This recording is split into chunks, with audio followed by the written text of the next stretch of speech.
to do to support this child's development, because just like you have all your other children and you want them to live their best lives, and so in addition to education, you want them to have experience socializing, you want them to have experience physically in terms of looking after their spiritual development, their physical development. It's the same thing that you want for your child with a special needs. I wanted for my child with a special needs, but it had to look different because of his needs. And so I came across this video when Nathan was about 4 with a dad who, at the time, his daughter was 12 years old, and her cerebral palsy presentation was very, very similar to Nathan in terms of it affected all 4 limbs, so she couldn't use her hands functionally, which meant she needed help to brush her teeth, to be fed, to wash her face, to get dressed. She couldn't walk, and so she used a wheelchair. She couldn't sit independently, so she had to have a 5-point harness to keep her in her wheelchair so she wouldn't fall over. So she was very similar to Nathan, and so that's what piqued my interest. And the title of the video was Living Life Without Limits, her name, and Living Life Without Limits. And that resonated with me.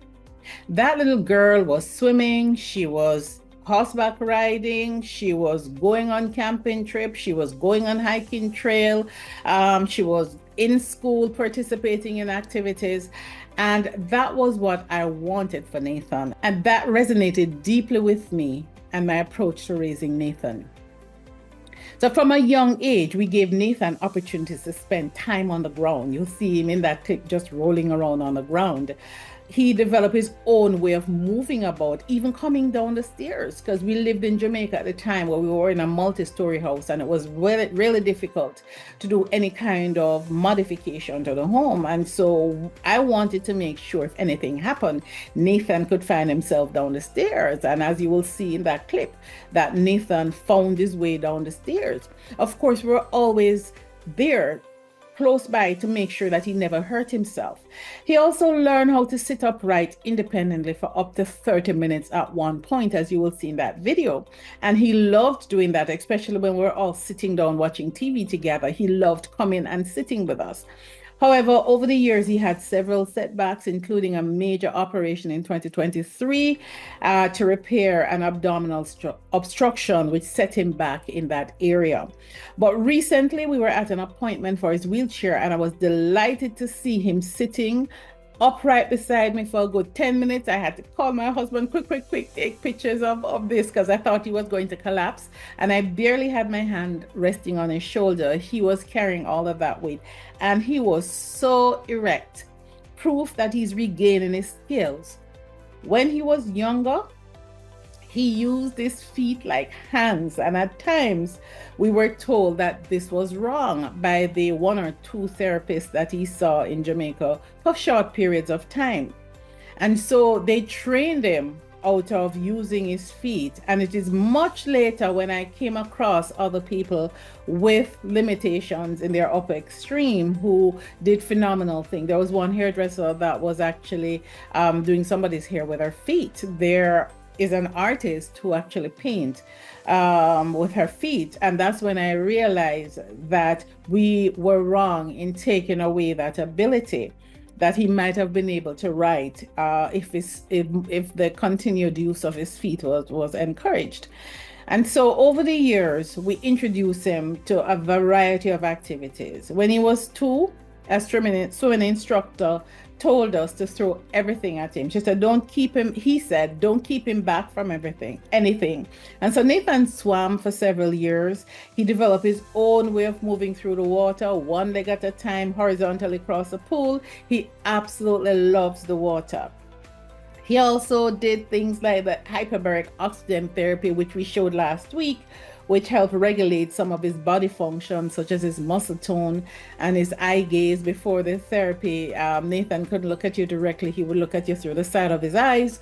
But that oxygen hyperbaric therapy really corrected that particular issue. He has visited several Disney theme parks, and fantastically, we all receive VIP access treatment because of him.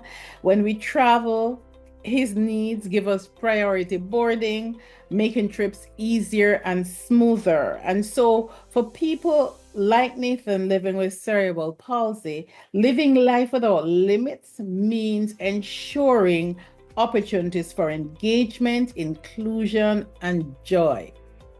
So, here are some of the things that Nathan is doing currently. Nathan is actively engaged in his high school life, working on his social development and working on his job skills. He works in the store that the school has to teach students how to engage in commerce. And as his teacher said, everybody loves when Nathan is working in the store. He does that a couple of days a week because Nathan's smile brings in a lot of customers.